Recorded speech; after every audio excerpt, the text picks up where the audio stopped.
আমার নবীজি বলেন, তুবু ইলাল্লাহ ফাইন্নী আতুবু ফিল ইয়াউমি মিআত মাররা।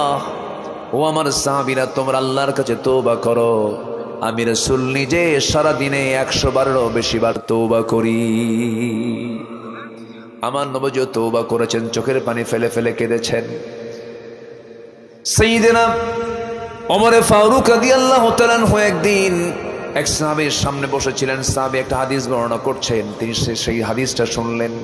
লা ইয়াদখুলুল জান্নাতা, ওই বান্দা জান্নাতে প্রবেশ করবে না যার মধ্যে মিসকাল হাব্বাতিন মিন কিবার, যে বান্দার মধ্যে যাররা পরিমাণ, অণু পরিমাণ যার মধ্যে অহংকার থাকবে, সে ব্যক্তি জান্নাতের গন্ধ পাবে না, জান্নাতে প্রবেশ করতে পারবে না।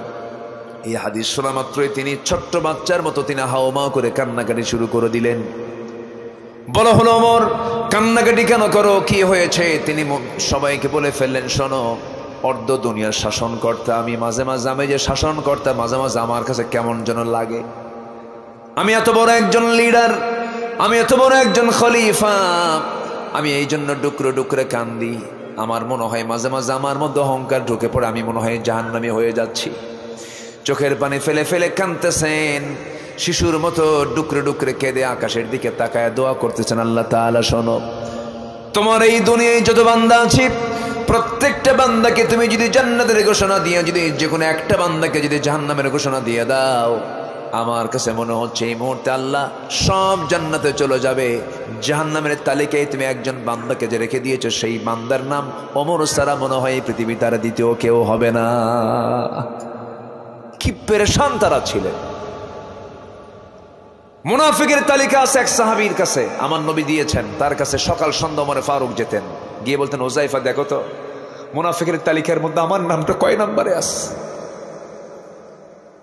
কি দুনিয়া নিয়ে তারা, আখিরাতকে নিয়ে তারা পেরেশান ছিলেন, দুনিয়াকে তারা তুচ্ছ করেছেন। সাইয়েদনা আবু বকর সিদ্দিক রাদিয়াল্লাহু আনহুর নাম সবাই তো শুনেছেন, সবাই কয় নাম্বার খলিফা বলুন? আসতে বলবেন না, কয় নাম্বার খলিফা? 1 নম্বর খলিফা তিনি ছিলেন। আমার বন্ধুগণ, যখন তার খেলাফত আমল চলছিল, তিনি মাঝে মাঝে ঘর থেকে বের হয়ে জনগণকে দেখার জন্য যেতেন। এক রাতে তিনি বের হয়েছেন, খালি পায়ে হেঁটে বের হয়েছেন, খালি পায়ে হাঁটতেছেন। সাইয়েদনা ওমর ফারুকের সামনে তিনি ধরা পড়ে গেছেন। তিনি বললেন, আমিরুল মুমিনিন, এই পাথরের রাস্তায় আপনি খালি পায়ে হাঁটতেছেন কেন? আপনার পা তো পাথরের আঘাতে ক্ষত বিক্ষত হয়ে রক্তাক্ত হয়ে যাবেন। আপনি জুতা কেন পড়ছেন না এত গভীর রাত্রিতে? আপনি কেন খালি পায়ে চলতেছেন এই জনপদে? সাইয়েদনা আবু বকর বলছেন, ওমর, আল্লাহর নামের কসম করে বলি, আমার পায়ে যদি কোনো খরম জুতা পায়ে দিয়ে হাঁটি, এই খরম জুতার আঘাতে আর ওই সাইডে পাথরের আঘাতে যে আওয়াজ হবে, সেই আওয়াজটা যদি বেশি বড় হয়ে যায়, এই গভীর রাত্রে কোনো আল্লাহর বান্দার কানে যদি এই জুতা হাঁটার আওয়াজ যদি কানে চলে যায়, যদি তার ঘুম নষ্ট হয়ে যায়, কিয়ামতের দিন ওই নাগরিকের ঘুম কেন নষ্ট হলো, তার জন্য আমাকে আসামির কাঠগড়ায় দাঁড়িয়ে তার জবাব দিতে হবে। আল্লাহু আকবার বলবেন না? আর এখনকার আতিপাতি নেতা কিছু শোডাউন করে, সামনে 50 পিছনে 50 হোন্ডা মোটর সাইকেল নিয়ে স্লোগান দিয়ে দিয়ে আসতেছে। এমন শিক্ষা ইসলাম শিখায় নাই, ঠিক কিনা? ওমর রাষ্ট্রীয় সফরে বের হয়েছেন মদিনা থেকে, কয়টা উট নিয়ে? 1টা উট নিয়ে বের হয়েছেন। বের হয়ে সাথে একজন সফর সঙ্গে নিয়েছেন, সেই বৃত্ত রওনা করেছেন। মাঝখানে গিয়ে বলতেছে, এই বৃত্ত এইদিকে আসো, তুমি আমার উটের পিঠে চড়ো, আমি উটের লাগাম ধরি। লজ্জায় ভেঙে পড়েছেন তিনি। এটি কি বলেন আমিরুল মুমিনিন?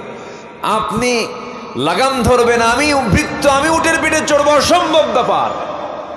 এক ধমক মারলেন, ধমক মেরে বললেন, এই আমি ওমর আর তুমি, তোমার চোখ 2টা আমার চোখ 2টা, তোমার কান 2টা আমার কান 2টা, তুমি আল্লাহর গোলাম, আমি আল্লাহর গোলাম। কিয়ামতের দিন আমার ব্যাপারে জিজ্ঞাসা করা হবে তোমাকে, তোমার ব্যাপারে জিজ্ঞাসা করা হবে আমাকে। সাম্যতা শিখতে হবে। বৃত্ত আমি তোমাকে এক নাগাড়ে এতক্ষণ ধরে আমি তোমাকে লাগাম ধরতে দেব না। যা হবে কষ্ট, দুজনের সমান কষ্ট হবে, ভাগাভাগি করে আমরা চলে যাব। আল্লাহু আকবার বলবেন না? জোরে বলি আল্লাহু আকবার। প্যালেস্টাইন সফরের ঘটনা এটা। চলে গেছেন জায়গা মতো গিয়ে যখন পৌঁছে গেছেন, রিসিপশনে যখন পৌঁছে গেছেন, সেই সময় একটা কাম উল্টা হয়ে গেছে। উটের পিঠে যে বসে আছে ওটাই হলো গোলাম, আর লাগাম যে ধরে আছে সেটা হলো ওমর। এখন সব মানে সৌজন্যতা দেখানোর জন্য, সদর সম্ভাষণ জানার জন্য ওমর আসতেছেন, সব নিয়ে চলে গেছে হলো উটের পিঠে যে বসে আছে। ও বলে তা আমি তো না, আমি তো ওমর না। কে? কই যে লাগাম ধরে আছে ওটা ওমর।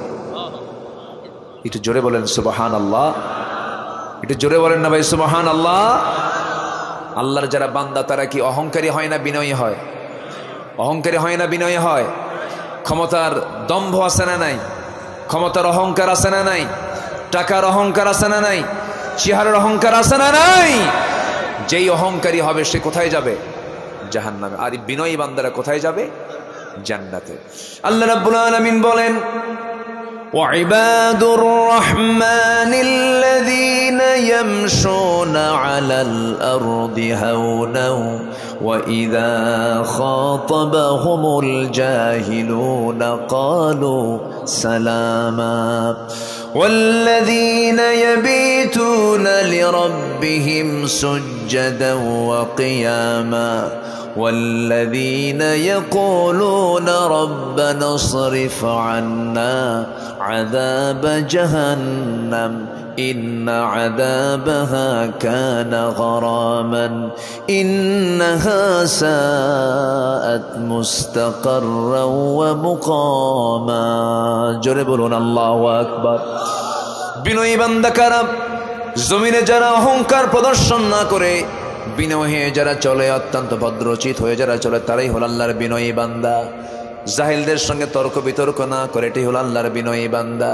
এবং রাত যখন হয়ে যায় সব বান্দা ঘুমের ভিতরে থাকে, আর আল্লাহর পছন্দের বান্দা যারা তারা রাত জেগে জেগে চোখের পানি ফেলে ফেলে আল্লাহর দরবারে সেজদায় পড়ে কান্দে। ও বান্দা, তুমি যদি কান্নার মতো কাঁদতে পারো, চোখের পানি যদি এক ফোঁটা আল্লাহর ভয়ে ফেলতে পারো, তুমি কি জানো 7টা জাহান্নাম, একটা দুইটা নয়, 7টা জাহান্নামের আগুন নিভাইয়া দেবে তোমার চোখের পানি। কারণ যে চোখের পানি আল্লাহর ভয়ে কাঁদবে, সেই পানি, সেই চোখ কখনো জাহান্নাম যেতে পারে না। জোরে বলি সুবহানাল্লাহ। আমরা কাঁদবো কার কাছে? আসতে বলবেন না, কাঁদবো কার কাছে? আল্লাহ বলছেন, বান্দা আমি তোমাদেরকে ক্ষমা করে দেব, কিন্তু সবাইকে আমি ক্ষমা করব না। 5 জনকে ক্ষমা করব। কয়জনকে বলেন? 5 জনকে ক্ষমা করব। আল্লাহ পাক আমাদেরকে এই কাপের আসার তৌফিক দান করুন। জোরে বলি আমিন। আরো জোরে আমিন, আরো জোরে আমিন। আমি কি আলোচনা চালিয়ে যাব? কারো কোনো সমস্যা নাই তো? সাইয়েদনা আবু বকরের নাম সবাই শুনেছেন না? আখিরাত কেন্দ্রিক কি চিন্তা তাদের ছিল, কি ঈমান তাদের ছিল। উনি খলিফা প্রধান ছিলেন, আবার তিনি দোকানদারও ছিলেন। খেলাফতের দায়িত্ব পালন করে নির্দিষ্ট সময় এসে তিনি তার দোকানে বসতেন, ব্যবসা করতেন। এটা হলো পরিবার চালানোর জন্য। কি চালানোর জন্য বলেন? পরিবার চালানোর জন্য। বসে আছেন, এক কাস্টমার এসে বলতেছে, খলিফা আবু বকর, আমার এই কাপড়টা কয়েক মাস আগে আমি কিনেছিলাম তোমার কাছ থেকে, কিন্তু কাপড়টা আমার পছন্দ হয় না, কাপড়টা তুমি ফেরত নিয়ে নাও। সাইয়েদনা ওমর ফারুক কিচ্ছু বললেন না, ফেরত নিয়ে নিলেন। কাপড়টা ফেরত নিলেন, কাপড়টা ফেরত নিলেন, টাকাটা দিয়ে দিলেন, সব কমপ্লিট হয়ে গেল। কিন্তু যখন ওই লোকটা যখন চলে গেল, ওই কাস্টমার যখন চলে গেল, তার সামনে থেকে ডুকরে ডুকরে কাঁদতেছেন, চোখের পানি ফেলে ফেলে কাঁদতেছেন আবু বকর সিদ্দিক রাদিয়াল্লাহু তাআলা আনহু। সাইয়েদনা আবু বকর যখন কান্নাকাটি করছিলেন, এমন সময় তার সঙ্গে থাকা কিছু দ্বীনী ভাইরা সবাই বলে ফেললেন, আমাদের আমিরুল মুমিনিন, আপনি কান্নাকাটি করছেন কেন? কেন কাঁদতেছেন? সামান্য একটা কাপড় আপনার কাছে ফেরত দিয়ে গেছে, এই ফেরত দেওয়ার পরপরই আপনি কেঁদে ফেললেন, আপনি টাকা ফেরত দিলেন বলে কাঁদতেছেন নাকি? তিনি বলছেন, আল্লাহর নামের কসম করে বলি, আমি এই জন্য কান্দি না। আমার কান্নার কারণ হলো, আমি এই জন্য কাঁদতেছি, আমি আবু বকর, তোমরা আমাকে প্রথম খলিফা বলো, তোমাদের কাছে আমার সম্মান বড়, আমার মর্যাদা বড়, কিন্তু আমি এই মুহূর্তেই চিন্তা করতেছি, আমি যেদিন মরে যাব, কিয়ামত চলে আসবে, হাসরের ময়দান চলে আসবে। হাসরের ময়দানে যখন আল্লাহ তাআলা আমাকে আস্তে করে নাম ধরে ডাক দেবেন, আবু বকর এই দিকে আসো, ওমর, আল্লাহু আকবার। তিনি হাসরের ময়দানে গিয়ে কি জবাব দিবেন এই চিন্তায় বলছেন, শোনো, আমি কান্নার কারণ কি জানো? এই কাপড়গুলো ফেরত দিয়ে গেছে, এই জন্য আমি কান্দি না, আমি কান্না করছি আল্লাহ রাব্বুল আলামিন যখন আমাকে হাসরের ময়দানে সবার মধ্য থেকে আমাকে একা ডাক দিয়ে বলবেন, আবু বকর এইদিকে আসো। আমার কাড়ালে নিয়ে যদি আমার আল্লাহ বললাম, আবু বকর এই যে তোমার নামাজ, এই যে তোমার জিহাদ, এই যে তোমার দান, এই যে তোমার সাদকা, এই যে তোমার রোজা, এই যে তোমার যাকাত, একটা ইবাদত একটা কাজ আমার পছন্দ হয় নাই, আবু বকর আমি তোমাকে সব তোমার হাতে ফেরত দিয়ে দিলাম। আল্লাহ যদি আমার সঙ্গে এমনটা আচরণ করে ফেলেন, আল্লাহ যদি আমার হাতের সমস্ত আমলনামাগুলো ফেরত দিয়ে দেন, আমি আবু বকর সেই দিন কোথায় যাব? এই জন্য আমি কান্দি। কি পেরেশানি তাদের মধ্যে কাজ করেছে। খেলাফতের দায়িত্ব পালন করতেছেন প্রথম খলিফা, তার ঘরের সঙ্গে একটা ঘর লাগানো ছিল। সেই প্রতিবেশীর মূল মুরব্বী দুনিয়াতে বেঁচে নাই, বুড়ি একজন মহিলা ওই বাড়িতে ছিলেন, তার ছেলেও নাই মেয়েও নাই। ওই বুড়ি মহিলা চোখে ভালো করে দেখেন না, কিচ্ছু রান্না বান্নাও করতে পারেন না, তারা কাছাকাছি কেউ নাই। প্রত্যেকটা দিন প্রত্যেকটা রাত্রিবেলা ফজর নামাজের একটু আগ দিয়ে আবু বকর সিদ্দিক তার ঘরের মধ্যে ঢুকতেন। ঘরের মধ্যে ঢুকে কাপড় চোপড় ধুয়ে দিতেন, তার প্রয়োজনীয় কাজ কারবারগুলো সম্পাদন করে দিতেন। এবং সাইয়েদনা আবু বকর সিদ্দিক রাদিয়াল্লাহু তাআলা ফজরের আগ দিয়ে তার সকল কাজগুলো সম্পূর্ণ করে দিয়া মসজিদে নববীতে গিয়ে তিনি নামাজের দায়িত্ব পালন করেছেন। আমার বন্ধুগণ, ওই মহিলার খেদমত করার জন্য কোন এক রাতের আধারে ওমরে ফারুক চলে আসলেন, দরজায় নক করলেন। মহিলা ভিতর থেকে বলছে, কে খেদমতের জন্য এসেছো? কিছুক্ষণ আগে তো একজন যুবক আমার খেদমত করে গেছে। সাইয়েদনা ওমর ফারুকের মনে মনে চিন্তা হলো, এই আমার এই এলাকার ভিতরে, আমার বন্ধুগণ ওমরে ফারুক চিন্তা করছেন এই এলাকার ভিতরে কোন বান্দা এমন খেদমত করতে পারে, আমাকে খুঁজে বের করতে হবে। খোঁজার জন্য তিনি তদন্ত কমিটি করলেন, কাউকে বললেন না, তিনি একাই চলে আসলেন। এই মহিলার খেদমতটা কে করে? 3 দিন 4 দিন ওই বুড়ির মহিলার ঘরের পাশে গিয়ে বসে থাকেন, আর কে আসে ধরতে পারেন না। 3য়তম দিনে তিনি ধরে ফেলেছেন, চট করে কে যেন ঢুকতেছে, চট করে হাত ধরে বসলেন, ধরে দেখেন কেউ নন, তিনি হচ্ছেন প্রথম খলিফা আবু বকর।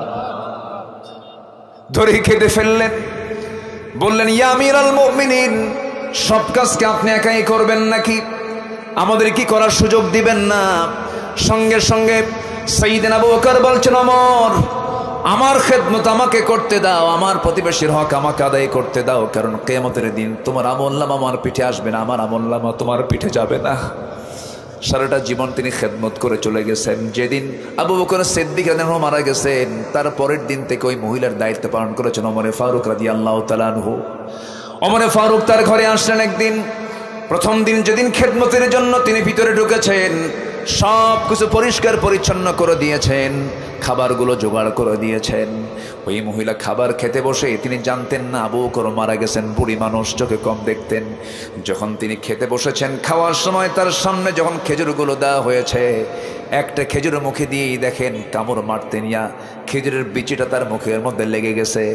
তিনি আস্তে করে খেজুরটা মুখ থেকে বের করে বিচিটা ফেলে দিয়া বলে ফেললেন, বুঝতে পেরেছি আমার আসল খাদেম আর দুনিয়াতে নাই, খাদেম চেঞ্জ হয়ে গেছে। আল্লাহু আকবার বলবেন না? আমার খাদেম কি হয়ে গেছে? চেঞ্জ হয়ে গেছে। মানে সাইয়েদনা আবু বকর যে সেবাটা দিতেন, খেজুর যখন তার হাতে ধুয়ে দিতেন, খেজুরের বিচি পর্যন্ত সরায় দিয়ে তার মুখে তুলে দিতেন।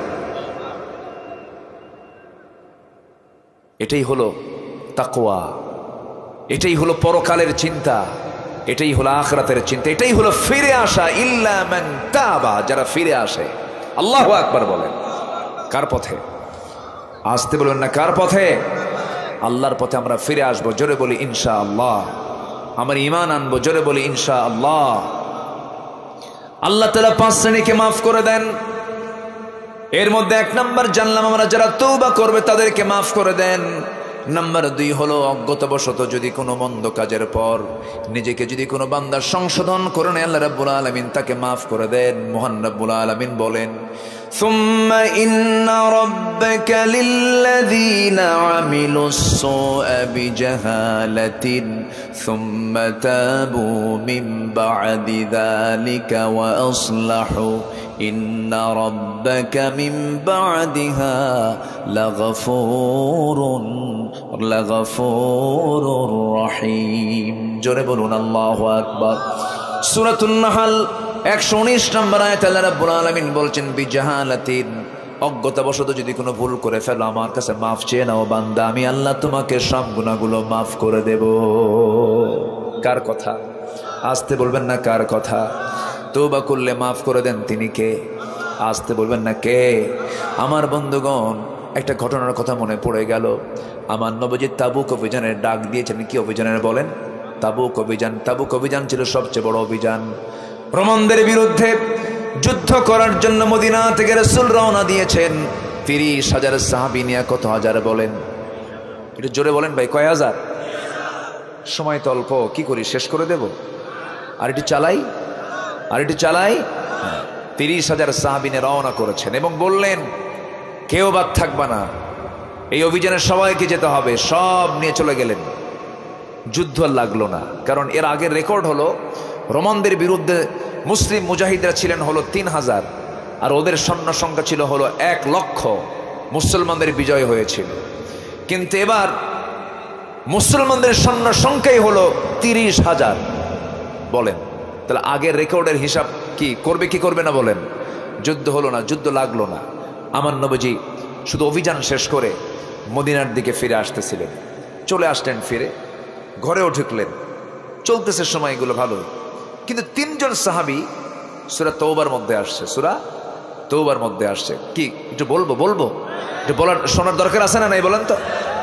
3 জন সাহাবী, এনারা যুদ্ধে যেতে পারেন না, অভিযানে যান নাই তারা। এর মধ্যে সবচেয়ে যিনি লম্বা হাদিসটা বর্ণনা করেছেন, কাব বিন মালিক রাদিয়াল্লাহু তাআলা আনহু, তিনি মনে মনে চিন্তা করলেন কেমনে কি করি, আমি তো ইচ্ছে করেই যাই না, আমি তো গাফলতি করে যাই না, আমি তো অবহেলা করে যাই নাই, আমার তো একটু ভুল হয়েছে, আমার তো মাফ চাওয়া দরকার। উনি নবীর কাছে গেলেন, নবীর সামনে গিয়ে দাঁড়ালেন। আমার নবীজি মসজিদ নববীর ঠিক মাঝখানে বসে আছেন। এই সাহাবী গিয়ে হাঁটু গেড়ে দিয়ে নবীর সামনে আস্তে করে বসে বলছেন, হুজুর মাফ চাইতে আসছি আপনার কাছে। রাসূল বলেন, তুমি কি ভুল করছো যে মাফ চাইবা? হুজুর আপনি আমাকে যুদ্ধে যেতে বলেছেন, তাবুক অভিযানে যাই নাই। রাসূল বললেন, কেন যাও নাই? গাফলতি করেছি, গড়িমসি করেছি, অবহেলা করেছি। রাসূল বললেন, ও কাব বিন মালিক, আর কে কে যায় নাই? হেলাল বিন উমাইয়া, আর কে কে যায় নাই? মুরারা বিন রাবিআহ। মোট কয়জন হলো? রাসূল বলছেন, আর কে কে? হুজুর আমার জানা নাই। আমার নবীজির সঙ্গে সঙ্গে বললেন, কাব বিন মালিক চলে যাও। আমার নবীজির সঙ্গে সঙ্গে মদিনার মসজিদে তিনি নোটিশ জারি করে দিলেন। সাহাবায়ে কেরামকে বলে দিলেন, ইমার্জেন্সি নোটিশ জারি করে দাও, এই মদিনাবাসীকে জানিয়ে দাও, এই মদিনাবাসীর কোনো মুসলমান যেন এই 3টা ব্যক্তির সঙ্গে কোনো প্রকার কথাবার্তা না বলে, মুআমালা চলবে না, সম্পর্ক চলবে না, সালাম কালাম চলবে না, ব্যবসা চলবে না, নিষিদ্ধ, বয়কট করে দেওয়া হলো। এই সংবাদ যখন কাব বিন মালিকের কাছে চলে গেছে, কাব বিন মালিক রাদিয়াল্লাহু আনহু এই কথা শোনা মাত্রই তার কাছে যেন আকাশ ভেঙে পড়ার মতো হয়ে গেল। দরজার কাছে গেলেন, নিজের বাড়ির দরজার কাছে বউকে লক্ষ্য করে বলছেন, বউ আমার দরজা খুলো। বউ দরজার কাছে এসে বলছে, স্বামী আমার দরজা খুলবো না কেন? অবশ্যই দরজা খুলবো, আপনি আমার স্বামী হন, আপনার ঘর আপনার বাড়ি, কিন্তু আমি এই দরজার সামনে খুলে দিয়া পিছনের দরজা দিয়ে আমি নিজেই চলে যাব, কারণ যে ব্যক্তির বিরুদ্ধে নবী পর্যন্ত বয়কটের ডাক দিয়েছেন তার সঙ্গে আমি স্বামী হলো আমার সম্পর্ক নাই। আল্লাহু আকবার বলেন। মান আহাব্বা লিল্লাহ ওয়া বাগাদা লিল্লাহ ওয়া আতা লিল্লাহ ওয়া মানা আলিল্লাহ ফাকাদ ইসতাকমালাল ঈমান। আমার নবীজির এই প্রিয় সাহাবী ঘরের মধ্যে ঢুকতে পারলেন না। বউ তোমার বের হয়ে চলে যাবে, ঘরের মধ্যে ঢুকতে পারলেন না। ঘরের দরজা থেকে তিনি আবার মুখটা ফিরায় নিয়ে বাইরের দিকে আসতেছিলেন। কলিজার টুকরা ফুটফুটে 2টা বাচ্চা, 11 বছর 13 বছর ফুটফুটে বাচ্চা। এই বাচ্চাগুলোকে আদর করেন, প্রত্যেকদিন চুমাদান স্নেহ করেন। সেই দিন সন্তানগুলোকে ডাক দিয়ে বলছে, আমার দুলাল রে, আমার আদরের সন্তানগুলো এদিকে আয়। সন্তান বলে, যাব না কেন? রাসূল বয়কট করেছেন, আমরাও তোমার সঙ্গে কথা বলবো না। আল্লাহু আকবার বলেন। আমার বন্ধুগণ, এরপরে কি হলো? কাব বিন মালিক চোখের পানি মুছতে মুছতে বেকারার হয়ে গেলেন, সেজদা দিতে পাগলের মতো হয়ে গেলেন। হেলাল বিন উমাইয়ার কানে সংবাদ চলে গেছে। তিনি করলেন কি, ঘরের মধ্যে তিনি খুঁজতে লাগলেন দড়ি কোথায়। শক্ত দড়ি তিনি হাতের মধ্যে নিলেন। মদিনার মসজিদের সামনে কয়েকটা খুঁটি ছিল, যেটা মজবুত খুঁটি, সেই খুঁটির সঙ্গে দড়িটার এক প্রান্ত লাগায়া দিলেন। আরেক প্রান্তে স্বহস্তে নিজের দুহাত বেঁধে ফেলে বলছেন, হেলাল রে, তোর চাইতে বড় আসামি এই দুনিয়াতে নাই, কারণ যার বিরুদ্ধে অবরোধের ডাক দিয়েছেন, বয়কটের ডাক দিয়েছেন স্বয়ং রাসূল। চোখের পানি ফেলতে ফেলতে বেকরার হয়ে যাচ্ছেন কাব বিন মালিক। হেলাল বিন উমাইয়া, তাফসীরে এসেছে হেলাল বিন উমাইয়ার দুটো হাত এত লম্বা সময় বাঁধিয়ে রেখেছিলেন, তিনি নিজেই হাতের ওই জায়গা পর্যন্ত ঘা হয়ে গিয়েছিল। চোখের পানি ফেলে ফেলে কাঁদতে কাঁদতে শরীরটা শুকায় গিয়েছিল। প্রায় দীর্ঘদিন যখন চলে গেল, ওইদিকে মুরারা বিন রাবিয়ার কানের সংবাদ চলে গেছে, পাহাড়ি এলাকায় চলে গেছেন। সেজদার মধ্যে পড়ে পড়ে কান্দেন, রোনাজারি করেন, তওবা করেন।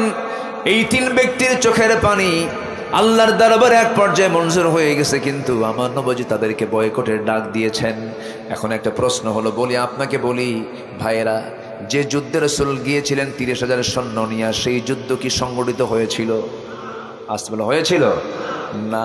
আর সংখ্যা কি একেবারেই কম নাকি? কত হাজার যায় নাই? কয়জন? মাত্র 3 জন। মাত্র 3 জন গেল না, আবার ওই যুদ্ধ সেখানে সংগঠিত হলো না।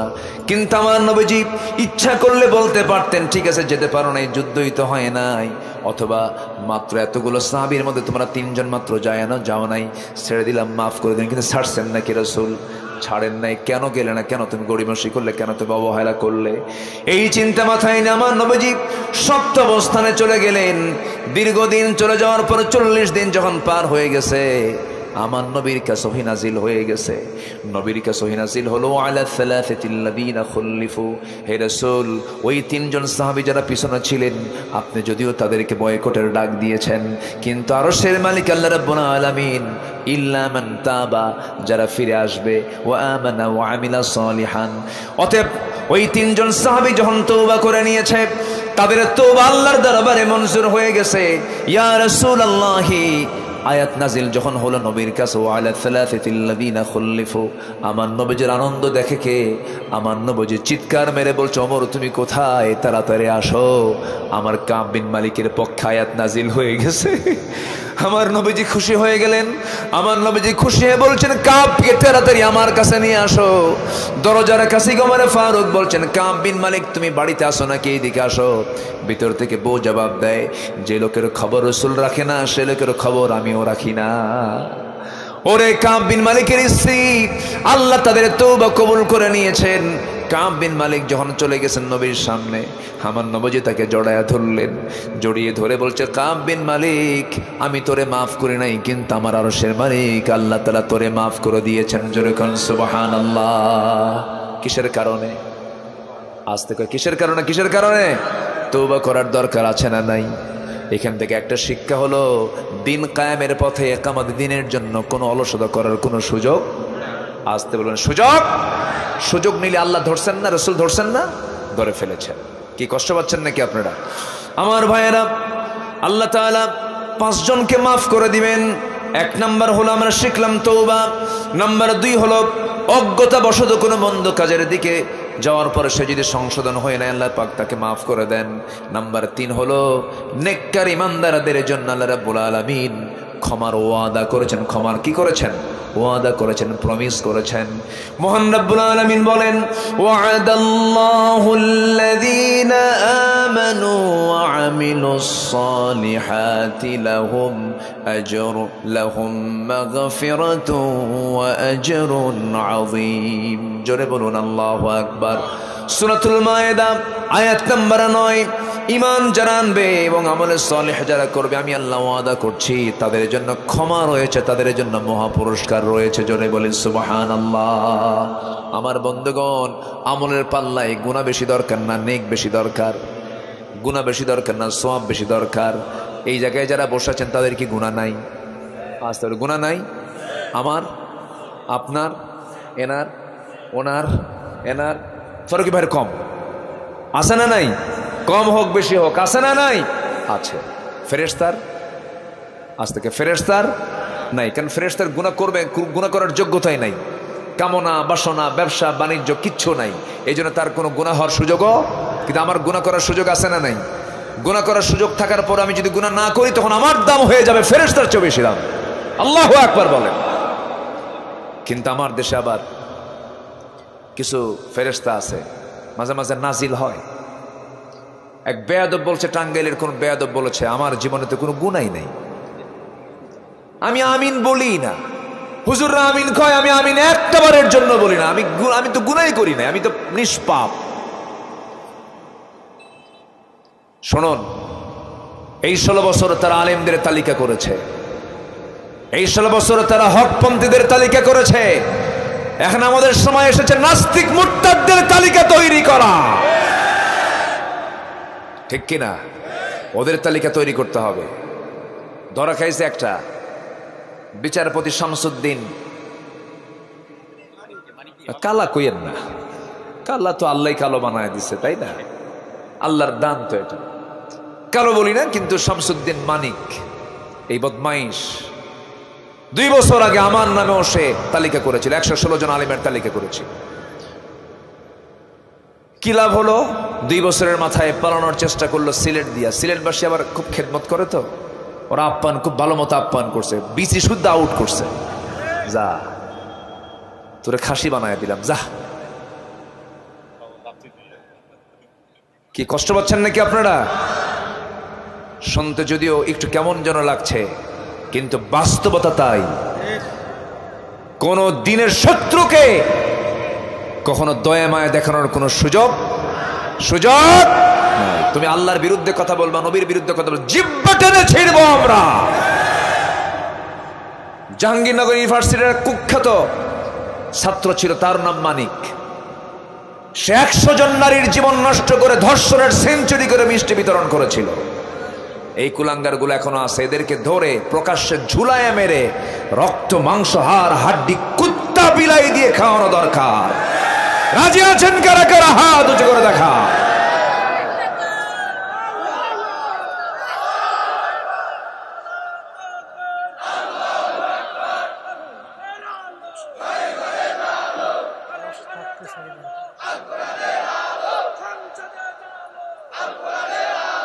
জোরে বলি আমিন। সম্মানিত ভাইরা, নাম্বার 4, আল্লাহ কয়জনকে মাফ করেন? বলেন কয়জনকে? 3 জন বলেছে, আর 2টা বলি আমি শেষ করে দেব। আজান হয়েছে 10 মিনিট আগে, আমি আর 10 মিনিট সময় চেয়ে নিচ্ছি, আমাকে দেবেন তো নাকি? কারো কোনো রাগারাগি নাই তো? কারো কোনো সমস্যা নাই তো? আসর নামাজ পড়ার দরকার নাই? দেখেন আওয়াজ কিন্তু কমে গেছে। পড়ার দরকার আছে? বলেন ওয়াজ বেশি জরুরি না নামাজ বেশি জরুরি? হ্যাঁ, এটা যেন মনে থাকে, মানে টুপি মাথায় দিয়ে যেন লুঙ্গি না থাকে, এরকম নাকি? টুপি দরকার পরে, লুঙ্গি দরকার আগে, নামাজ যেন ঠিক থাকে। আল্লাহ কবুল করুন। এই মাইক হয়তো এই দিক যায় কেন? আমার পছন্দ করতেছে না মাইক, এরকম করে কেন? দেখেন না, লক্ষ্য করেন না এটা? সম্মানিত ভাইয়েরা, নাম্বার 4 হলো পাপাচারের পর যারা আল্লাহকে স্মরণ করে এবং জেনে শুনে গুনাহের পুনরাবৃত্তি না করে, অর্থাৎ গুনাহ করেছে, গুনাহ করার পর অনুতপ্ত হৃদয়ে চোখের পানি ফেলে কান্দে আর বলে, আল্লাহ জীবনে আর এই পাপ কাজে আমি আসবো না, আল্লাহ ওই বান্দাকে মাফ করে দেন। এই কথা বলেছেন আল্লাহ রাব্বুল আলামিন বিভিন্ন জায়গায়, বিশেষ করে সূরা আলে ইমরানের 135 নম্বর আয়াত এবং 36 নম্বর আয়াতে বলেছেন। আল্লাহ রাব্বুল আলামিন বলেন, ওয়াল্লাযীনা ইযা ফাআলু ফাহিশাতান আও যালামু আনফুসাহুম যাকারুল্লাহা ফাস্তাগফিরু লিযুনুবিহিম ওয়া মান ইয়াগফিরুয যুনুবা ইল্লাল্লাহ ওয়া লাম ইউসিররু আলা মা ফাআলু ওয়া হুম ইয়ালামুন। জোরে বলুন আল্লাহু আকবার। أولئك جزاؤهم مغفرة من ربهم وجنات تجري من تحتها الأنهار خالدين فيها ونعم أجر العاملين. جربون الله أكبر. নাম্বার 5 হলো আল্লাহ রাব্বুল আলামিন সূরাতুল আহজাবের 35 নম্বর আয়াতে বলে দিয়েছেন যাদের মধ্যে 10টা গুণ পাওয়া যাবে আল্লাহ বলছেন কি সুন্দর করে আ'আদাল্লাহু লাহুম মাগফিরাতু ওয়া আজরান আযীমা। জোরে বলুন আল্লাহু আকবার। 10টা গুণ নিয়ে কথা বললে পরে 10 ঘন্টার প্রয়োজন হবে, অনেক লম্বা লম্বা কথা বলতে হবে। এই 5টা অপরাধ 5টা কাজ যারা করবে আল্লাহ রাব্বুল আলামিন তাদেরকে মাফ করে দেওয়ার ওয়াদা করেছেন তিনি কে? সবাইকে 5 ওয়াক্ত নামাজ পড়তে রাজি আছেন নাকি? রাজি আছেন কারা কারা? একটা হাত তুলে দেখান তো দেখি। জোরে বলি ইয়া আল্লাহ, আরো জোরে বলি ইয়া আল্লাহ। আমাদেরকে 5 ওয়াক্ত সালাত আদায় করার তৌফিক তুমি আল্লাহ দিয়া দাও। জোরে বলি আমিন, আরো জোরে আমিন। হাত নামান। অনেক মা বোন মাহফিলে এসেছেন, মা বোনদের ব্যাপারে যে ওয়াজ করেছে এই ওয়াজ কি মা বোনদের জন্য কি আছে না? বলেন তো আছে না? নাই আছে।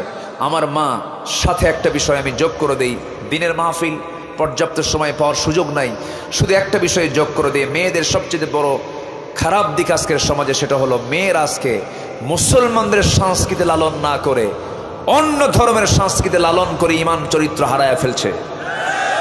বিশেষ করে পশ্চিমা এবং ভারতীয় চ্যানেলগুলো দেখে তাদের মতো চরিত্র গড়ে তুলতেছে আজকের আমার দেশের মেয়েরা।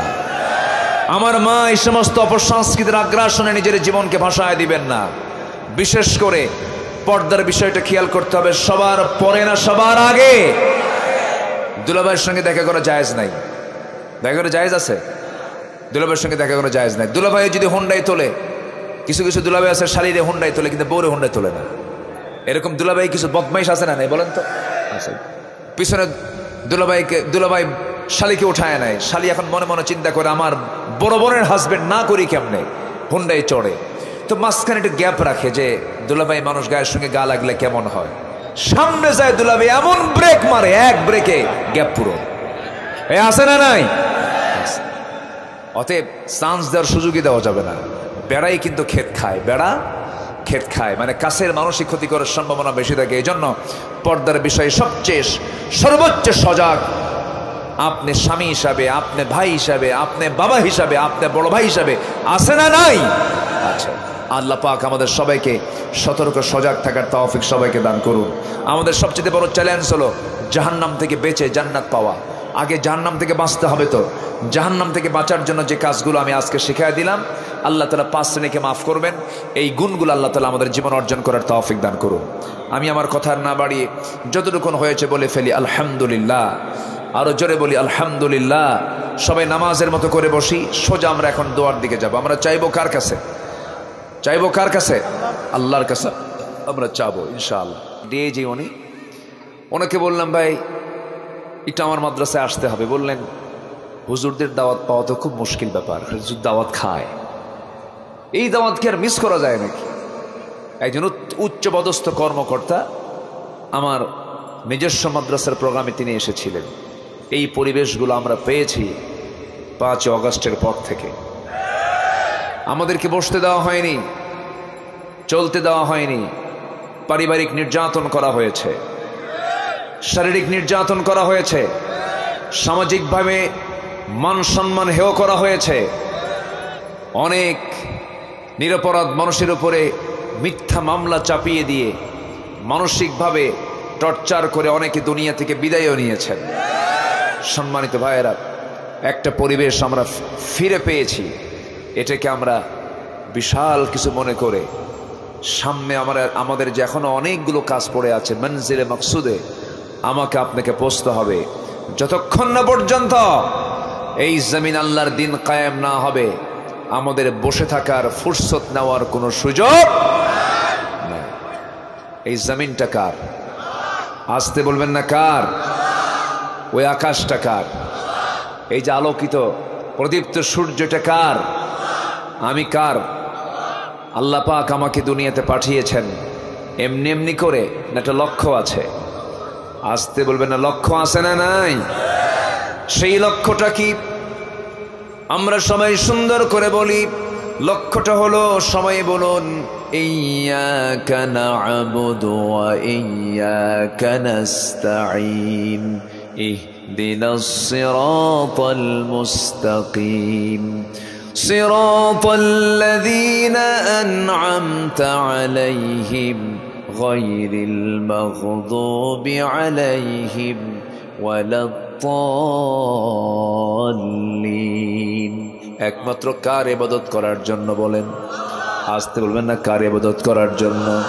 এবং একটা পথে চলতে হবে, সেই পথ আল্লাহ দেখিয়ে দিয়েছেন, ইহদিনাস সিরাতাল ওয়া ইন্না হাযা সিরাতি মুস্তাকিমা।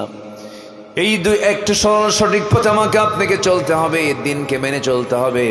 আল্লাহ এই লক্ষ্যে দুনিয়াতে আমাকে আপনাকে পাঠিয়েছেন। আমার বন্ধুগণ, দুনিয়া ছেড়ে সবাই একদিন চলে যাব, কেউ বাঁচার জন্য আসি নাই। দুনিয়া থেকে যখন তখন আমরা বিদায় নিয়ে নেব, কিন্তু সবচাইতে বড় বিষয় হলো আখিরাতের জন্য আমি কি জমা করেছি, এটাই হলো সবচাইতে বড় চিন্তার বিষয়।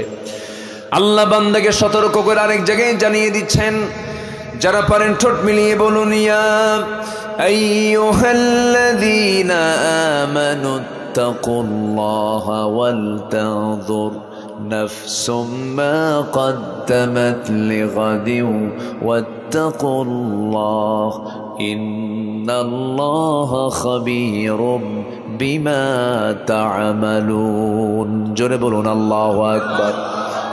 ঈমানদারেরা, তোমরা আল্লাহকে ভয় করো এবং লক্ষ্য করে দেখো আগামীকালের জন্য তুমি কি পাথেয় সংগ্রহ করতেছো, পরকালের জন্য তুমি কি জোগাড় করতেছো।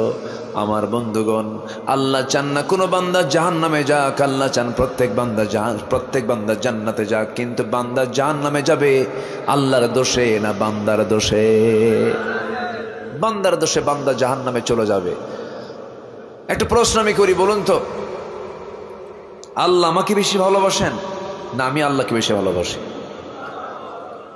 অনেকে চিন্তায় পড়ে গেছেন, কি বলি হুজুর, এত চাইলাম আল্লাহরে, আল্লাহ একটা ছেলে সন্তান দাও, আল্লাহ দিলই না, আল্লাহ মানে কেমনে বেশি ভালোবাসে?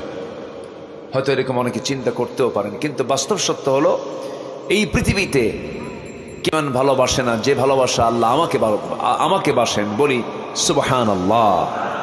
তাহলে আমাকে সবচাইতে বেশি ভালোবাসেন যিনি, তিনি কে? তিনি কে? আমরা তাকে দেখেছি, কিন্তু কি শুনেছি? বলেন, আমরা তাকে দেখেছি কিন্তু শুনেছি, তিনি আছেন না নাই? তবে আমরা দেখবো একদিন গিয়ে, কোথায়? আসতে বলে। যে আল্লাহ জান্নাতে ধরা দিবেন, সে আল্লাহ দুনিয়াতে কেন ধরা দিলেন না? প্রশ্ন তো আসতেই পারে। নাস্তিকদের প্রশ্নের সাইজ তো বিভিন্ন ধরনের। যে চোখ দিয়ে আমি জান্নাত দেখবো আল্লাহ তাআলাকে, সেই চোখ দিয়ে তো আমি দুনিয়াতে আল্লাহকেও দেখতে পারতাম, দেখবো না কেন? সম্মানিত ভাইয়েরা, আল্লাহ তাআলা এই পৃথিবীতে সবচেয়ে শ্রেষ্ঠ মানুষকে পাঠিয়েছেন আল্লাহর পয়গম্বরদের। এর মধ্যে একজন পয়গম্বর ছিলেন, তিনি হচ্ছেন তোতলা নবী, রাগী নবী, মুহাজির নবী এবং খুব দাপুটে নেতা ছিলেন। সেই নবীর নাম কি বলুন তো? ওয়াজের কি করব? অস্ত সবাই জানে, হাদিসও জানে, এখন আয়াতের দিকে যাচ্ছি, সবাই সবকিছুই জানেন। বলি আলহামদুলিল্লাহ। জানার পরেও তো আমরা এটা মনে করে দেওয়ার জন্য বলি। মজা আছে না নাই বলেন তো? ইমাম সাহেব প্রত্যেক নামাজে কোন সূরা দিয়ে শুরু করে? এরকম কি আপনারা বলেন এত এক সূরা পড়ো কেন, এরকম বলেন? মজা আছে না নাই? আচ্ছা আমার বন্ধুগণ, আমার ভাইয়েরা একটু কান লাগাবেন, মনোযোগ দিয়ে শুনবেন। সেই নবী, যে নবী আল্লাহকে এই চর্মচক্ষু দিয়ে দেখার চেষ্টা করেছিলেন কিন্তু পারেন নাই, তুর পাহাড় পর্যন্ত গিয়েছিলেন। তুর পাহাড়ে গিয়ে তিনি মুসকি হাসি মেরে বলছে, আল্লাহ তুমি ভাবছো আমি এই জায়গায় পর্যন্ত আসবো না? আমিও কম নয়, আমি আসছি, আমি তোমাকে দেখতে চাই। আল্লাহ বললেন, তারানি, তুমি আমাকে দেখতে পারবে না, না আমি তোমাকে দেখবই। শেষ পর্যন্ত পারলেন না। আল্লাহ রাব্বুল আলামিন তার নূরের তাজাল্লি যখন প্রকাশ করে ফেললেন, মুসা আলাইহিস সালাতু ওয়াস সালাম সেন্সলেস হয়ে পড়লেন। অর্থাৎ এখান থেকে প্রমাণিত হয় এই দৈহিক কাঠামো দিয়া, জান্নাতি দেহ দিয়া আল্লাহকে কখনো দেখা সম্ভব নয়। আল্লাহকে দেখতে হলে জান্নাতি পরিবেশের উপায় নাই, জান্নাতি পরিবেশ ছাড়া কোনো উপায় নাই। তাহলে আমরা দেখবো আমরা আল্লাহকে তৃপ্তি ভরে কোথায়? বলেন আসতে, কোথায় দেখবো? বিড়ি খায়া? বলেন, বিড়ি খায়া? বিড়ি খাওয়া লোক আমার দেশে কম না বেশি? আবার মাহফিলে এসে প্রশ্ন করে, হুজুর বিড়ি খাওয়া কি জায়েজ আছে? উনি জায়েজের চেষ্টায় আছেন। হ্যাঁ, জর্দা ওটা ওর খালাতো ভাই। হ্যাঁ, ওই তো একই জিনিস তো। গুল, জর্দা আর কি বিড়ি, সবগুলো দুই পাতা না এক পাতা? এই তো, নাম একটু ভিন্ন। এই তো, কেউ ডাইরেক্ট মারে, কেউ একটু আগুনে পুড়ে খায়। এই তো, যা বলবো সোজা বলবো। হুজুর খাইলো না কি খাইলো এটা আমার দেখার বিষয় না, বলতে হবে তো। পান খান, আপনি খান, পান খান, সমস্যা কি? পান পাতা তো রস, স্টমাকের জন্য ভালো। কিন্তু সেই পানের সাথে আবার হাকিমপুরি রহমতুল্লাহ আলাইহি কেন? কি প্রশ্ন তো এই জায়গায়। জানেন অপচয়টা কি জিনিস? অপচয় কার ভাই? অপচয় কি বলেন? অপচয়কারী কার ভাই বলেন তো? বিড়ি খাওয়া কি মিত ব্যয়? এটা কি জরুরি ব্যয়? বলেন তো, বলেন জরুরি ব্যয় মনে হয় এটা? তাহলে কি এটা? আস্তে করে কি বলেন, বলেন কি এটা? অপচয়। দেশ স্বাধীনতার পর থেকে নিয়ে আজ পর্যন্ত যতজন অর্থমন্ত্রী বাজেট পাশ করেছেন, প্রত্যেকটা বাজেটে বিড়ির দাম বাড়ছে, বাড়ছে। কিন্তু যারা বিড়ি খাইছে, যারা বিড়ি খায়, তারা কয় প্রয়োজনে বাড়ি বিছে খামু বাড়া। কি মুশকিল! এটা কম বাজেট নয়, কিন্তু শত শত কোটি টাকা মানুষ উড়ায় দেয়, উড়ায় দেয়। ধোঁয়া কি করে? ধোঁয়া কি হয়? উড়ে চলে যায়। এটা কি অপচয় নয়?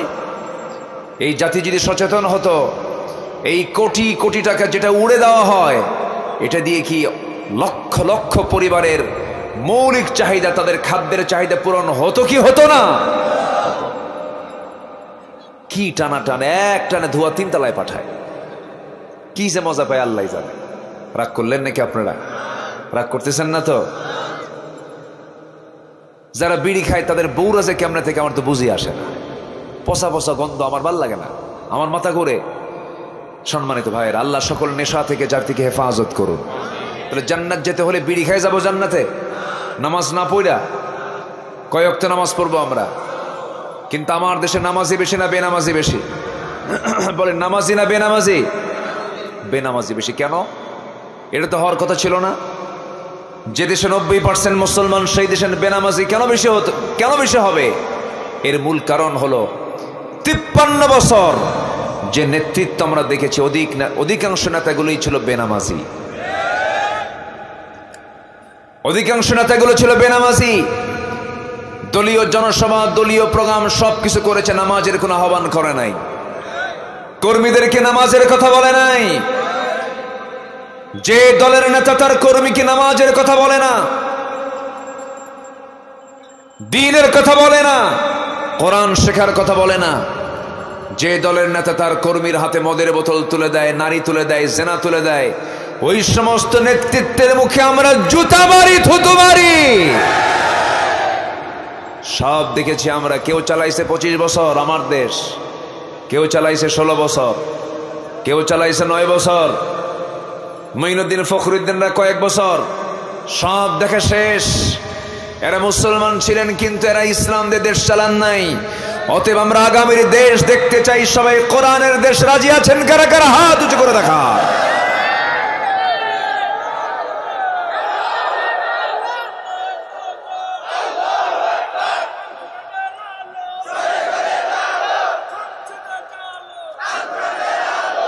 আল্লাহ কবুল করুন, জোরে বলি আমিন। কোরআন যে চায় না সে মুসলমানই না। আসতে কোন কেন? এরকম আব্দুর রহমান নামে লোক আমার দেশে আছে না নাই? আব্দুর রহিম নামে লোক আছে না নাই? আব্দুল গাফফার নামে লোক আছে না নাই? আব্দুল সাত্তার নামে লোক কোরআন চায় না, কোরআনের বিধান চায় না, আছে না নাই? ও শুধু নামে আব্দুল সাত্তার, কিন্তু ও আব্দুল শয়তান। আল্লাহর গোলাম হলে সে এমনটা করতে পারতো না। আমরা কোনো কথা শুনবো না। আমরা যে লোকে আপনার কাছে আসবে ম্যানিফেস্টো নিয়ে, ভাই আমি এসেছি অন্ন, বস্ত্র, শিক্ষা, বাসস্থান, চিকিৎসার গ্যারান্টি দেওয়ার জন্য, এই যে আমার তন্ত্র, বলবেন তোর তন্ত্র যেটাই হোক, তুই কি কোরআন চাস? হ্যাঁ চাই। ওয়েলকাম। চাস না? তাড়াতাড়ি ভাগ এখান থেকে, ঠিক কিনা? সোজা কথা বলে দিবেন। দেখলাম তো বহু, কারো বাপের দেশ, কারো স্বামীর দেশ, মাঝখান দিয়ে আমরা শেষ। আমরা কোরআন চাই। আমরা কি চাই? কোরআন চাই। কি মন খারাপ করতেছেন নাকি? কারো কোনো মন খারাপ নাই তো? এই 16 বছর অনেক আলেমের গায়ে মামলা তো দূরের কথা, একটা গায়ে আচর পর্যন্ত লাগে নাই। এরকম আলেম আছে না? আছে না নাই? একটা মামলা খায় নাই তারা, গায়ে একটা আচরও লাগে নাই। পান খাইছে, 16 বছর পার করেছে, একটা মামলা তাদের কাঁধে লাগে নাই। কিন্তু যখন পট চেঞ্জ হয়ে গেছে, চোরের মায়ের বড় বড় গলায় কথা বলে। আছে না নাই? ঠিক আছে তো, আর নাম বলার দরকার নাই তো, বুঝে নেন। এই কথা বলেন কেন? সাইড টক করবেন না, এমনি একটা কথা বলবেন না। সম্মানিত ভাইয়েরা, বাইতুল মুকাররম একটা গুরুত্বপূর্ণ জায়গা, ঠিক কিনা বলেন? বাইতুল মুকাররমের ইমাম, পট চেঞ্জ হয়ে গেছে, বাইতুল মুকাররমের ইমাম সব নাই। নিখোঁজ সংবাদ, খতিব হারিয়ে গিয়েছে। 2 সপ্তাহ খবর নাই। 2 সপ্তাহ পর মসজিদে আসছেন, নামাজ পড়াবেন। জনগণ জুতা মারল। কি মারল? জুতা মারার পর আর পারে নাই। বিকেলবেলা সাংবাদিক সম্মেলন করে কয়, আল্লাহর মেহেরবানিতে আমি হেফাজতে আছি, একটা জুতার বাড়ি আমার গায়ে লাগে নাই। কি কথা কি বুঝতেছেন আপনারা? কথা কি বোঝা যায়? সম্মানিত বন্ধুগণ, জিল্লতি আসতে শুরু হলে থামবে না, ঠিক কিনা? থামবে না। এই জন্য জালিমদের কখনো পক্ষ অবলম্বন করা যাবে না। যেদিকে বৃষ্টি সেই দিকে ছাতা নেওয়া যাবে না। আমাকে অনেকে বলে, হুজুর হক দল কোনটা? আমি বলি, মাছ তো ঠিকই ছিল, কোনটা পচা আর কোনটা টাটকা। দুনিয়ার সব তরি তরকারি বাজার করতে পারো, সব কিছু করতে পারো, তুমি টাটকা হক দল তুমি চিনো না। না, ও শুধু প্রশ্ন করে শোনে, হুজুর কোন গ্রুপের? বুঝলেন? ও ঠিকই কি ইসলামী দল করে না, কিন্তু ও আরেকটা দল করে, কিন্তু প্রশ্ন করে, হুজুর আপনি কোন গ্রুপ? অর্থাৎ কোন দলটা শ্রেষ্ঠ দল আপনার কাছে মনে হয়? কোনটা হক দল? সাধারণ মানুষ না জানলেও বাতিল কিন্তু ঠিকই হককে চিনতে পারে। তো সবচেয়ে বেশি চিনে কারা? বাতিলরা। চিনছিল 5 অগাস্টের 5-6 দিন আগে। এদেশে কত ইসলামী দল, একটা দল নিষিদ্ধ হয়নি। হয়েছে? নিষিদ্ধ হয়েছে না। এবং এদেশে কোন নন ইসলামী দলও নিষিদ্ধ হয়নি। শুধু একটা দলকে তারা নিষিদ্ধ করতে চেয়েছিল। তারা ভেবেছিল আমরা এটাকে নিষিদ্ধ করতে পারলে সফল হয়ে যাব, কিন্তু ওরা ভাবে নাই ইসলাম কারো বাবার নয়, ইসলাম হচ্ছে আল্লাহ। ইসলামকে নিষিদ্ধ করতে গিয়ে ওরা নিষিদ্ধ হয়ে গেছে। অঙ্ক বুঝে নেন। অঙ্ক একেবারে ভেঙ্গে দিতে হয় না, অঙ্ক বুঝে নিতে হয়। ক্লিয়ার? আসতে বলে ক্লিয়ার। এতগুলো জীবন দিল, আল্লামা সাইদির মতো মানুষকে তারা কেমনে দুনিয়া থেকে বিদায় করে দিল। ইচ্ছা করলে উনি বলতে পারতেন, আমি দল ছেড়ে দিলাম, আমার ছেড়ে দাও। ছেড়ে দাও। ওনাকে প্রস্তাব দেওয়া হয়েছিল, আপনি দল ছেড়ে দেন, আপনি রাজকীয় পরিবেশে থাকবেন, আপনাকে মুক্ত করে দেওয়া হবে। তিনি বলেছেন, সারেন্ডার করব আরশ আজিম আল্লাহ তাআলার কাছে। আরশ আজিমের অধিপতি কার কাছে? আল্লাহর কাছে। দুনিয়া থেকে বিদায় নিয়েছেন, বাতিলদের সামনে তিনি মাথা নত করেন না। কিন্তু মাথা নত করার মতো বহু লোক আমার দেশে আছে না নাই? আছে। এগুলো বুঝে নিতে হবে। আমার দিকে তাকান।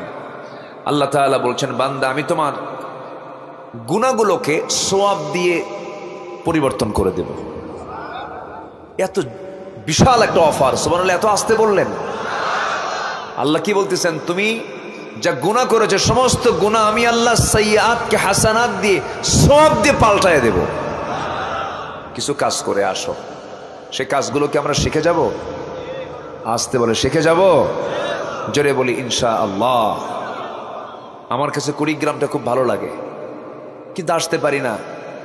একটা পকেট জেলা তো শেষ মাথা, রাস্তা ফুরায় না। এই যে আবার ফারুকি ভাই কখন থেকে ফোন দেওয়া শুরু করছে। ইনিও আমার ভাই, ওনার শ্বশুরও আমার ভাই, বুঝলেন? ইন্নামাল মুমিনুনা ইখওয়া। যখন ওনার শ্বশুরকে যখন ডাক দিই, ভাই কেমন আছেন? ভালো। এদিকে কই, ভাই কেমন আছেন? ভালো। খুব ভালো সুন্দর কথা বলছিলেন, অনেক লম্বা দূরের পথ, কিন্তু এই এলাকায় ঢুকলে মনে হয় এই এলাকার মানুষগুলো কত সুন্দর সাদামাঠা মানুষ, অল্পতেই তৃপ্তি। বলি আলহামদুলিল্লাহ। কোনো হাই খাই নাই, কোনো টেনশন নাই, খুব সুন্দর নিরিবিলি পরিচ্ছন্ন জীবন। আল্লাহ কবুল করুন, জোরে বলি আমিন। দুই একটা আবু জেহেল তো থাকবেই, এটা না থাকলে কি আর খেলা জমে? ওই যে কইছে কয়ে গেছে একজন খেলা হবে, ও যে কই যে থাকলো আল্লাহ জানে। তৃতীয় আসমান না চতুর্থ আসমান না আন্ডারগ্রাউন্ডে কই যে গেছে আল্লাহ জানে। রাগ করতেছেন আপনারা? রাগ করতেছেন? আমাদেরকে কথা বলতে দেওয়া হয়নি তো, আমরা তো কিছুই বলি নাই। সম্মানিত ভাইয়েরা, 2018 সালে আমাকে ধরা হলো, কোনো কারণ নাই, দইরা থানায় নিয়ে ওসি সাহেব বলে, হুজুর আমি আপনার খুব ভক্ত, ওয়াজ শুনি, কান্দি, উপায় নাই, চাকরি বাঁচান ফরজ, ধরে আনছি, জেলে যান, নির্বাচন পরই বের হয়ে আসবেন। তো বললাম আপনি কেন আমাকে ধরলেন? কি হুজুর চাকরি থাকবে না আমার, চাকরি বাঁচান তো ফরজ আমার। আমি বললাম ইমান বাঁচান নফল। ইমান বাঁচান নফল নাকি? ইমান বাঁচানো ফরজ। ঢুকলাম জেলখানায়, এক মুরব্বী আমারে দেখে লম্বা একখান সালাম দিয়ে বলে, হুজুর আপনি জেলখানায় ঢুকছেন? খুব খুশি হয়েছে। তো বললাম খুশি হলেন কেন? বলতেছে খুশি হব না, আপনার ওয়াজ শুনতে যাই, কত দূরে বসে থাকি, মন এত চায় কাছে যাব, মুসাফা করব, কোলাকুলি করব, পারি না, আপনি এত কাছে ধরা পড়ছেন, এর থেকে আনন্দের দিন থাকতে পারে নাকি? থাকে নাকি? দেন তাও কয় ঠিক। এরপরে বললাম চাচা আপনার বয়স 85 বছর, এই 85 বছর বয়সে আপনি কেন জেলখানা নাতিপতি থুইয়া কেন এখানে কেন? বলে যে আমারে মামলা দিছে, কি আমি নাকি বোমা হামলা করছি, বোমা হামলা। বলতেছে বলো তো বাবাজি, এই বুড়া বয়সে আমার এই ভাঙ্গা হাত নিয়া আমি যদি বোমা মারতে যাই, বোমা কি জায়গা মতো পড়বে না আমার মাথার উপরে পড়বে? এইরকম করে নিরপরাধ মানুষদের উপরে যে অত্যাচারগুলো চালানো হয়েছে, তার ফলাফল হলো আজকের এই ফলাফল। আজকের ফলাফল একটাই, তাদের রোগ ছিল ক্ষমতা ছাড়া যাবে না। তাদের রোগ কয়টা ছিল বলেন? কি ছাড়া যাবে না? কিন্তু ক্ষমতার মালিক কে? ক্ষমতার মালিক কে? ফেরনের রোগ ছিল কয়টা? ফেরনের রোগ ছিল কয়টা? কি ছাড়া যাবে না? ক্ষমতা ছাড়া। তাহলে মিল আছে না নাই? ফেরন পৃথিবীতে বেঁচে ছিল 1600 বছর, এরা ছিল 16 বছর। দেখেন সংখ্যার মিল আছে না নাই? সংখ্যারও মিল আছে, মানে ছোট ভাই বড় ভাই, বোঝায় বোন ভাই, ওই তো সব। একটু কইছে আপনার, উনি আবার লোকমা দিয়ে ঠিক করে দিল, যাক সমস্যা নাই। আচ্ছা, তাহলে আল্লাহ পাক কি ওয়াদা করলেন? বান্দা তোমার আমি গুনাহগুলোকে সওয়াব দিয়ে পাল্টায় দেব। জোরে বলে সুবহানাল্লাহ। সে কাজগুলোকে আমরা করতে রাজি আছি।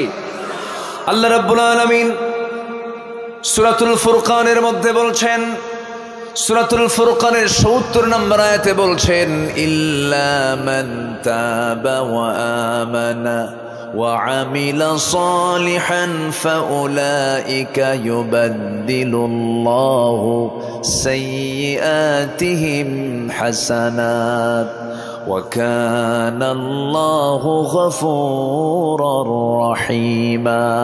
জোরে বলুন আল্লাহু আকবার।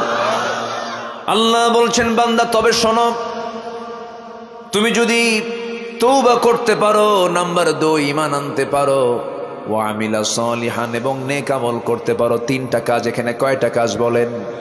সূরা ফুরকান আয়াত নাম্বার ৭০ থেকে আমি তেলাওয়াত দিয়ে শুরু করেছি। 3টা কাজ যদি করতে পারো, 1 নম্বরে তওবা করতে পারো, নাম্বার 2 যদি ভালো করে ঈমান আনতে পারো, নেক আমল যদি করতে পারো, আমি আল্লাহ নিজে ওয়াদা করছি তোমার গুনাহগুলোকে আমি আল্লাহ পাল্টায় দিয়া সওয়াব বানাইয়া দেব। তওবা করব আমরা কার কাছে? ওই যে 2 জন উঠতেছে যাচ্ছে, এই কি যায় কেন? বসেন, আমি কি আলোচনা চালাবো? এই যে হাজার হাজার মানুষের মাঝ থেকে আপনি একা উঠে যান, যদি আপনি উঠে যান কোনো কারণে, কোনো সমস্যা নাই, খুব যদি জরুরি থাকে, ইমার্জেন্সি, ভিন্ন কথা। কিন্তু আপনি উঠলেন, বসলেন, গেলেন, ভাল লাগলো না, আমি মনে করি এটা কোরআনের সঙ্গে সুস্পষ্ট একটি আদবের খেলাফ কাজ। কেউ নড়বে না। ওই যে যেরকম একটা ভাই উঠলেন, বাচ্চা একটা কোলে আছে, ছোট্ট বাচ্চা, আমি কিছু বলবো না, সমস্যা নাই, কিন্তু বিনা ওজরে বিনা কারণে মাহফিলে ওঠা বসা করে, এটা সুস্পষ্ট একটা মানে আদবের খেলাফ কাজ এটা। কারণ এটা শুধু জনসভা নয়, এটা একটা ইবাদতের জায়গায় রূপ নিয়েছে। এখন বলি আলহামদুলিল্লাহ। বসুন, যে যেখানে আছেন বসুন। আমরা তওবা করতে রাজি আছি? আস্তে তওবা করতে রাজি আছি? তওবা করব কার কাছে? আস্তে বলেন, তওবা করব কার কাছে? আমার নবী কি তওবা করেছেন? আস্তে কয়, আমার নবী কি তওবা করেছেন? কেন? তার তো কোনো গুনাহ ছিল না। তার কোনো গুনাহ ছিল? এরপরে তিনি কি করেছেন? ওয়াস্তাগফিরুহু ইন্নাহু কানা তাওয়াবা। আমার নবীজি বলেন, তুবু ইলাল্লাহ ফাইন্নী আতুবু ফিল ইয়াউমি মিআতা মাররা। ও আমার সাহাবীরা, তোমরা আল্লাহর কাছে তওবা করো, আমি রাসূল নিজে সারা দিনে 100